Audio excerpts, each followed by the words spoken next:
Hola, este es el segundo video de la clase de Motion Graphics. Ahora vamos a ver cómo funciona la animación en After Effects. Recordemos que tenemos una premisa para esta clase y esta premisa es visitar los principios de la animación, pero desde un punto de vista particular y desde el punto de vista de los principios del diseño de movimiento. ¿Sí? Porque vamos a concatenar como estos conocimientos basados en principios digamos, más primarios, ¿no? Que provienen de la época de la animación cuadro por cuadro y una serie de descubrimientos sobre cómo se percibe el movimiento y cómo transmitir emociones a través del movimiento y transmitir vida a través del movimiento, ¿no? Que es en últimas lo que significa animar, ¿no? Animar viene de dar alma, ¿no? De ánima.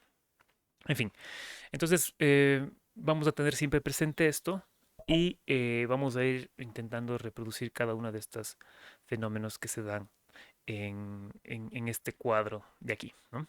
Entonces vamos a comenzar por el primero que tiene que ver con tiempo, espacio y ritmo, ¿sí? Eso vamos a entenderlo claramente a continuación. Para esto lo que voy a hacer es, en mi proyecto, voy a guardar este proyecto,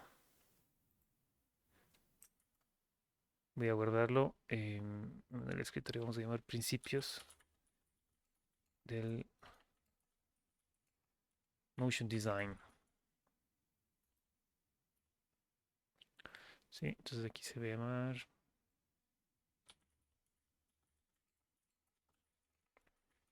así bien en Spanglish. ¿Ya?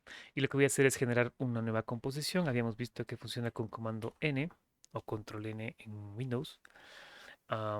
Se ha quedado guardada la configuración de la última vez que abrí After Effects. Perfecto. Entonces esto se va a llamar 1. ¿Cómo se llama la primera configuración?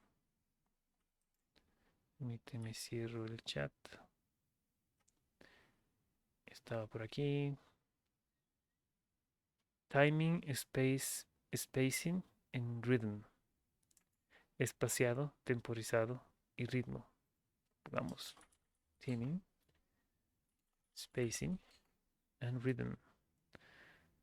Uy, vamos a ponerle rhythm. Creo que se escribe así, ¿no? Ah, ve, qué batracio. Ry- Rhythm. Sí, nunca lo había escrito antes. Perdón, ya se me borró todo. Aquí está. Rhythm. Creo que nunca había escrito esa palabra. Timing, spacing and rhythm. Creo que estamos bien. ¿Ya? Ok. Entonces, lo que vamos a hacer aquí es hacer que una pelotita se mueva y vamos a entender estos tres conceptos. El tiempo, el espaciado y el ritmo. ¿Sí? Vamos a proceder de la siguiente forma. Voy a hacer un círculo, ¿no? No necesariamente tiene que ser un círculo, puede ser un cuadrado, puede ser un rectángulo, ustedes escojan también qué es lo que quieren hacer.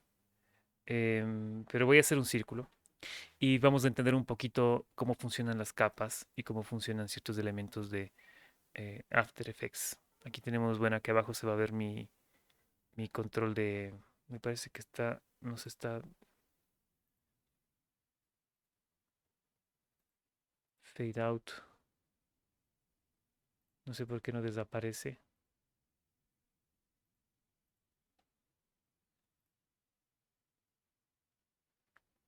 Remain for 1 second. Como que se quedó ahí para siempre. Vamos a ver si es que desaparece. Ah, ya desapareció. Perfecto. Entonces, vamos a hacer lo siguiente. En la parte superior hay algunas herramientas que me permiten manipular capas y crear capas de cierta forma. También podemos, aquí arriba en la sección de layer, hay como crear nuevas capas y ese tipo de cosas, ¿sí?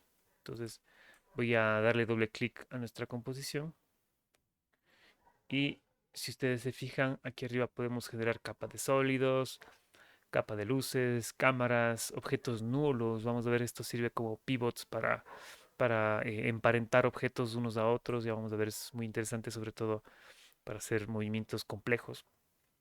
Pero también yo puedo en esta misma barra de herramientas buscar dónde está el rectángulo. Le voy a tener presionada el mouse encima y voy a escoger la opción de elipse. También puedo hacer con la tecla Q, ir cambiando, haciendo una rotación de cada una de las herramientas disponibles dentro de esta opción. Y voy a configurar el relleno. Vamos a ponerle sin relleno, perdón, con relleno blanco y sin borde. Entonces vamos a poner aquí 0 para que no tenga borde. Enter. ¿Ya? Y lo que voy a hacer es generar un nuevo círculo. Voy a hacerlo por aquí arriba con Shift para que se genere de forma simétrica y sea un círculo perfecto. Entonces, al hacer esto, lo que sucede es que se genera una capa. Voy a presionar la tecla B pequeña, que es la de esta herramienta de selección. Y se genera una nueva capa. Pero esta capa, si ustedes se fijan, si yo doy un clic por fuera y vuelvo a seleccionar, esta capa tiene un centro. Y este centro está en el centro de la pantalla. Si yo le doy doble clic a la capa, entonces puedo seleccionar el objeto que está dentro de la capa y puedo moverlo sin mover la capa. Voy a dar un clic por fuera y otra vez un clic y así. Entonces, no es lo mismo darle un solo clic a la capa y mover la capa, fíjense cómo se mueve este centro, a darle doble clic y entonces seleccionar el elemento que está dentro de la capa. Quiero que se fijen en la parte de las capas de abajo, aquí, cómo al generar el círculo se generó una capa que se llama Shape Key o capa de forma. Y dentro de la capa de forma hay una opción que dice contenido, una pestaña de contenido, y dentro del contenido está la elipse. Entonces, cuando yo le doy un solo clic, fíjense cómo se selecciona la capa de forma, pero cuando le doy doble clic, se selecciona de forma interna el objeto elipse que está dentro de la capa de forma. Entonces yo puedo aquí mismo seleccionar la elipse y mover la elipse sin mover la capa y así. Lo que va a suceder también es que si yo selecciono la capa y otra vez vuelvo a utilizar la herramienta de elipse con Shift, lo que he hecho es generar una nueva elipse en la misma capa. Fíjense que solo hay una capa, se llama Shape Key, y ahora en contenido tengo la elipse 1 y la elipse 2. Entonces puedo mover las elipses por separado o puedo seleccionar la capa y mover todo junto con este centro. ¿Ya? Si yo quiero generar una elipse en una nueva capa, una capa extra, lo que voy a hacer es dar un clic fuera para que no se seleccione la capa que ya existe y entonces puedo generar una nueva elipse en una capa propia. Entonces ahora esta capa eh, de forma 2 tiene otra elipse y así sucesivamente. Entonces esta dinámica de cómo se organizan los objetos dentro de After Effects es algo a lo que nos vamos a ir acostumbrando de a poco, entendiendo que hay objetos dentro de objetos y que se pueden combinar y luego vamos a ver que los unos se pueden convertir en máscaras y, y así, ¿no? O puede estar enlazados los unos con los otros, qué sé yo. Puedo mover este elipse de una capa a la otra, por ejemplo, ¿no? Me parece que no me permite, debe haber alguna forma. Ya me olvidé cómo se hacía por ahora. Ahora bien, voy a borrar todo esto, voy a seleccionar esta capa y presionar Backspace y Backspace. Y lo que voy a hacer es otra vez generar una elipse, clic derecho. Y lo que voy a hacer es lo siguiente, cuando yo anime esta capa, se va a animar la capa entera a través de las propiedades de transformación. ¿Sí? Perdón. Entonces aquí yo puedo cambiar la posición y puedo animar esta propiedad de posición porque tiene un reloj aquí al lado y puedo hacer una animación. También podría animar la posición de la elipse en la sección de transformación y cambiar la posición propia de la elipse, ¿sí? Pero eso es cosa de otra discusión más compleja, ¿no? De cuándo yo animo los puntos internos de la elipse y cuándo mejor animo toda la capa. Es una discusión compleja. Por ahora, fíjense que el objeto elipse tiene también características. Aquí puedo cambiar el borde si quisiera. Recuerden que el borde tenía 0 de espesor. Podría ponerle un borde, vamos a ponerle un borde verde, por ejemplo. Ok. Y vamos a cambiar el, el ancho del borde. Entonces ahora este círculo tiene un bordecito verde que no se nota mucho. Vamos a ponerle 10 aquí para que se vea. Ya. ¿Sí? Entonces si no me gusta igual puedo venir aquí, buscar stroke y le doy aquí en stroke weight width 0. ¿Ya? Entonces se borra el borde. Perfecto. Entonces lo que voy a hacer es alinear el centro de la capa con el centro del objeto que contiene la capa. ¿Ya? Para hacer esto, lo que voy a hacer es utilizar una herramienta que se llama Pan Bending Anchor Point Tool. Es esta herramienta de aquí, que es con la tecla Y.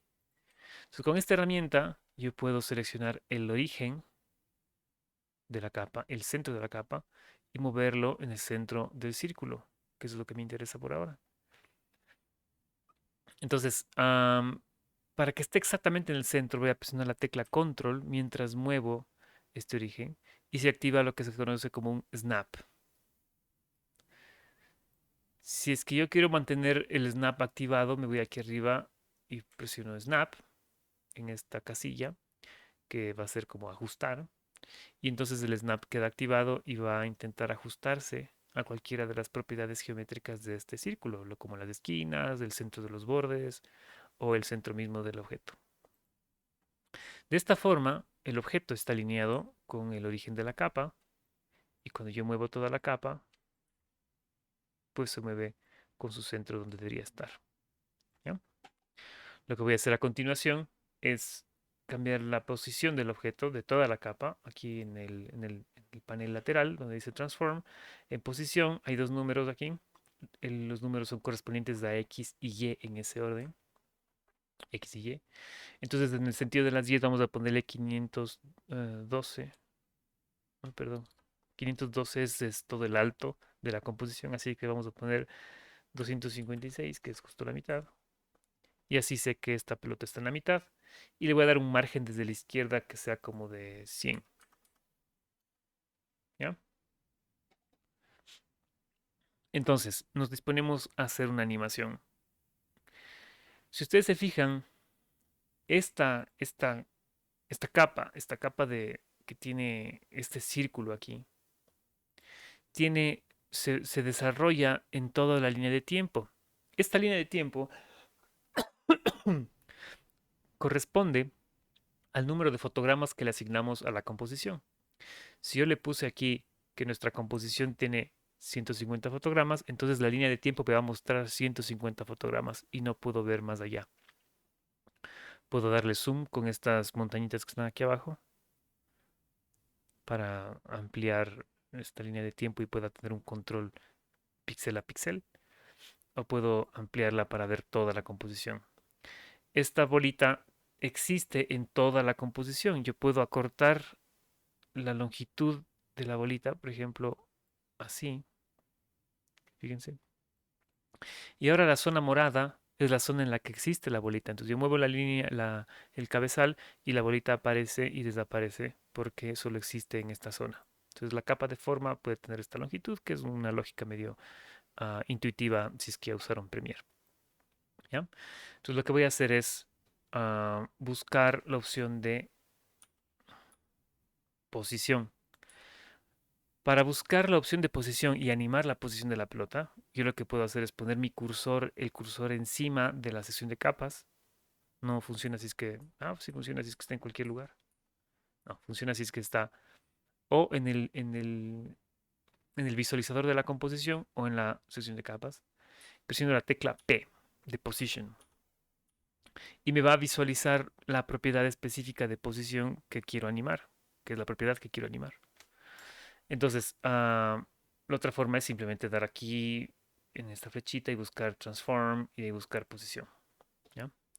Lo que voy a hacer es mover el cabezal al inicio de la animación y darle clic en el reloj que está junto a Position. Al darle clic al reloj, voy a darle clic de nuevo para que se elimine. Cada vez que yo mueva la pelota, fíjense cómo estos parámetros de aquí abajo se alteran, ¿no es cierto? Por lo que estoy moviéndola. Pero cuando le doy clic al reloj, se quedan grabados estos valores en este punto, lo que llamaremos un fotograma clave. Entonces, ¿qué es lo que sucede?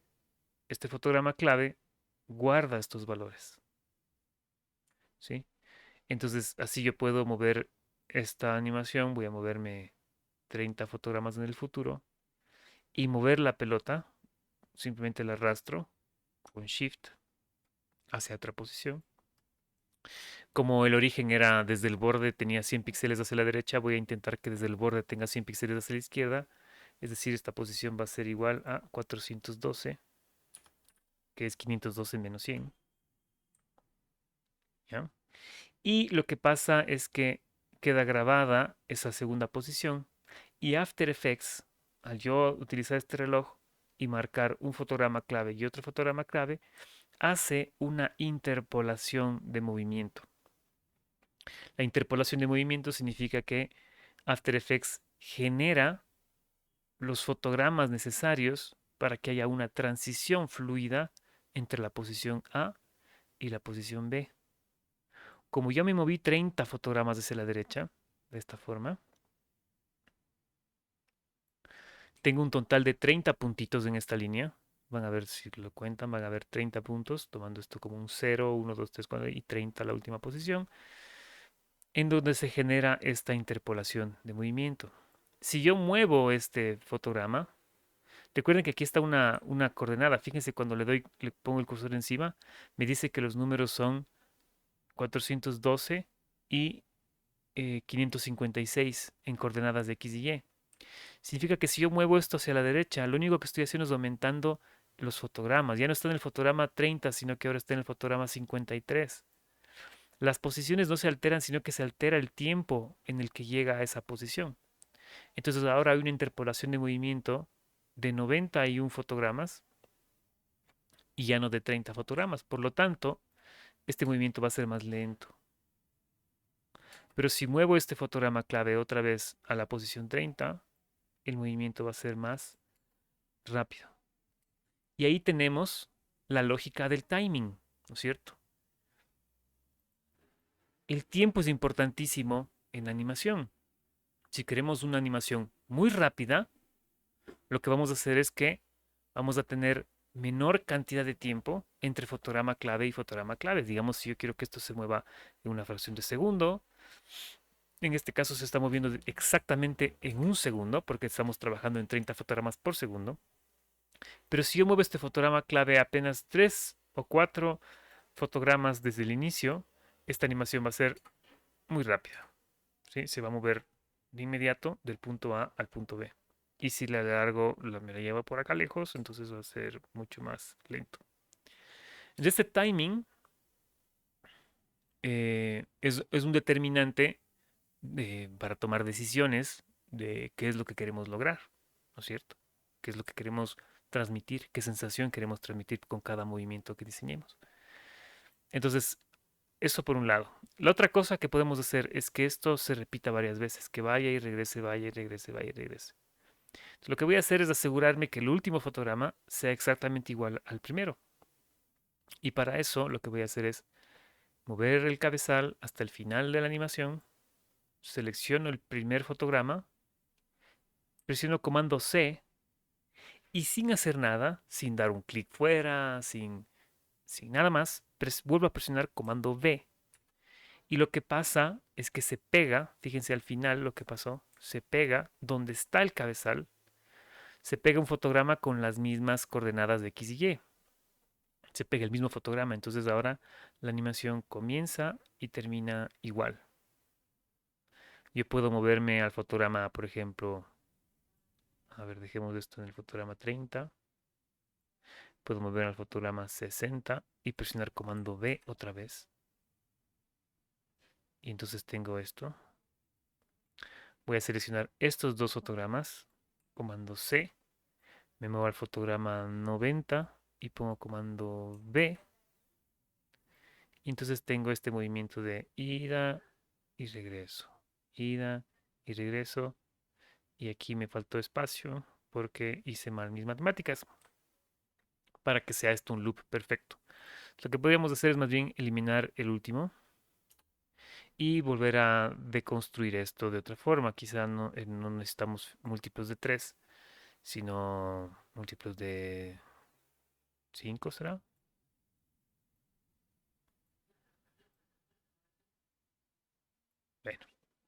Ahí me voy a inventar unas distancias para distribuir estos fotogramas de la mejor manera. Tenemos 1, 2, 3, 4. Dividimos 150 para 4. No nos da exacto. Así que vamos a dejarlo por ahí. Y cuando pongo play, tengo pues que esto va y viene. Va y viene. Y termina igual como comienza, de forma que se puede repetir el loop sin ningún problema. Vamos a ponerlo justo aquí en la mitad. La mitad de 35, de 75 es 37.5, más o menos por aquí. Ya, parece de bien. Suficiente para lo que queremos lograr. Entonces, eso con respecto al movimiento sencillo, ¿sí? El movimiento simplemente lineal. Y cuando me refiero a lineal significa que no hay ninguna variación de velocidad. Hay un movimiento rectilíneo uniforme. Si es que le doy clic en la línea de tiempo justo al inicio, hay un botón que dice editor de gráficos. Si le doy clic al editor de gráficos, me voy a dar cuenta que hay dos líneas que dan cuenta de la interpolación de movimiento de esta pelota en sus dos coordenadas. Entonces, la primera coordenada es el sentido de las X y en el sentido de las Y. Entonces, la Y es verde y las X es el rojo. Entonces, como en el sentido de las 10 no se está moviendo, no se está moviendo para arriba y para abajo, la línea verde es continua, pero la línea roja sí varía en valores. Fíjense que va desde el 180 hasta el 400 píxeles en el sentido vertical del plano cartesiano y en el sentido horizontal tenemos el tiempo. Entonces puedo ver la curva de animación. Esta nomenclatura cromática de que lo rojo es X y lo verde es Y es universal. Por ejemplo, voy a abrir Blender un segundito para que se vea qué tan universal es esta situación. Si ustedes se fijan aquí arriba, hay un gizmo de control de orientación tridimensional. Y si se fijan en el piso, también hay unas líneas, hay una línea roja en este sentido y una línea verde en este sentido. Si yo quiero mover esta esfera en el sentido vertical y bloqueo el eje de las zetas, fíjense que se pinta de color azul. Entonces, acuérdense, esto es una nomenclatura universal, no es en vano, no es casual. Son los colores R, G, B, ¿sí? Siempre son red, green, blue y corresponden a los ejes X, Y y Z, ¿sí? En ese mismo orden. Entonces, eh, el rojo siempre va a ser la X, siempre. El verde siempre va a ser la y el azul siempre va a ser el eje Z. Eso es universal. Entonces, cuando ustedes ven en After, que les aparece una nomenclatura cromática aquí, ah, verde saben que son las coordenadas en y rojo saben que son las coordenadas en X. Poco a poco uno se va acostumbrando a estos números y el rato que ve uno el color, pues ya sabe exactamente a qué coordenada pertenece.